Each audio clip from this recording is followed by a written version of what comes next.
para hablar sobre este tema está con nosotros la maestra investigadora de la Universidad Autónoma de Guerrero, Elia Moreno del Moral. También se dedica a trabajar desde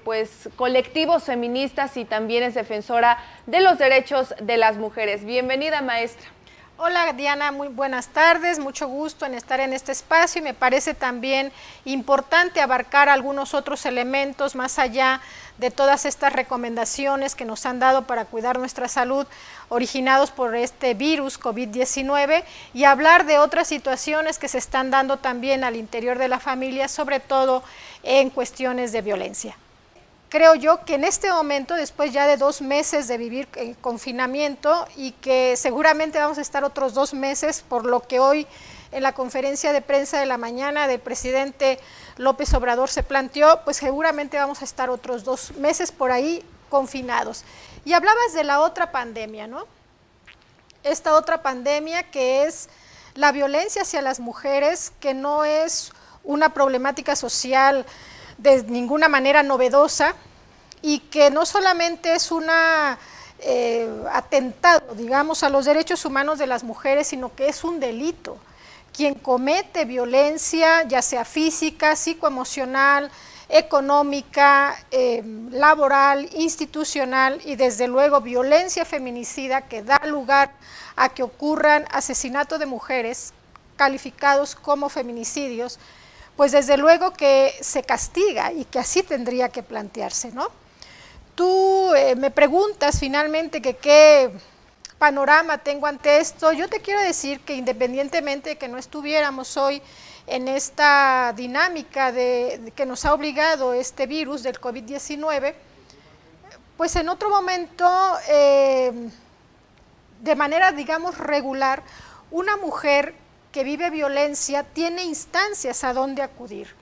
tiene posibilidades de alguna manera de reportar, de declarar, de ir a algunas instancias, pero en este momento se hace extremadamente complicado. Y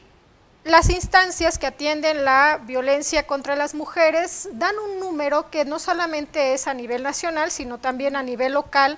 y municipal, de hablar al 911. Las llamadas al 911, desde todo este acompañamiento que yo particularmente hago desde hace muchos años a mujeres víctimas de violencia, no es una garantía de atención, primero, de que quien te va a recibir la llamada sea personal capacitado para dar realmente una orientación a una mujer que posiblemente en ese momento esté en una situación de inminente peligro. Entonces, si tú ofreces un número para que se llame, tú vas a ver en todas las campañas de todas las instancias gubernamentales que atienden la violencia contra las mujeres, vas a ver, llamen al 911. Si tú no garantizas, si esas instancias no garantizan que va a haber personal capacitado, que esa llamada realmente va a ser atendida, pues sí es generarle a estas mujeres a una situación de total desolación y de desesperanza porque no están encontrando respuestas precisamente a la solicitud, a la petición que ellas tienen, ¿no? No hay entonces, digamos, las condiciones desde las instancias gubernamentales que se supone tendrían que velar por estos problemas no recientes. No existen las condiciones para atender los casos de violencia que yo decía. En esta pandemia ha repuntado de una manera increíble las denuncias, inclusive hay mujeres que desde el hogar no se atreven a ir por desconocimiento, por temor. En este momento, quienes están en una situación de violencia, seguramente no es un evento que haya ocurrido motivado necesariamente por esta situación, sino que era una dinámica que ya se venía dando en el núcleo familiar y que lo que hoy hace es acentuarla, porque estás viviendo con tu violentador, estás viviendo con tu agresor, estás viviendo con un potencial feminicida. Y uno de los elementos que le sucede efectivamente, como tú le dices a las mujeres, como tú lo dices a las mujeres que viven en situación de violencia, es que el miedo las paraliza. El agresor, quien violenta, lo primero que hace es aislarte, aislar a la víctima, cortarle toda posibilidad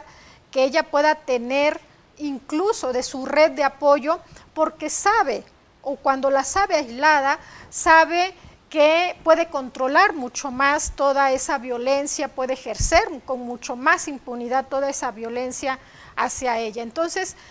imaginemos en este momento una mujer que tiene un hijo o 2 hijos y que están en confinamiento, con un agresor que en este momento difícilmente alguien que violenta va a tener las herramientas para aceptar que está violentando a su propia familia, ¿no? Entonces, ese es un elemento que se agrava de manera considerable. Si hay una persona, una mujer que está siendo amenazada dentro de su núcleo familiar, quizás lo menos que pueda poner hacer es tomar su teléfono y llamar al 911, ¿no? Y entonces, Diana, aquí viene un planteamiento que por lo menos en el acompañamiento de mujeres a víctimas de violencia, las activistas lo hacemos de manera cotidiana, es que toda mujer, independientemente de que esté en una situación de violencia, que todas las mujeres pasamos de una u otra manera por algunos episodios de violencia, necesitamos tener nuestra red de apoyo, ya sea con otras mujeres, con tus amigas, con familiares, porque esto se convierte en un elemento precisamente de una posibilidad de que si tú no puedes hacerlo, alguien de tu red de acompañamiento sepa que tú habías estado en una situación de violencia y que hoy puede estarse agravando esa situación.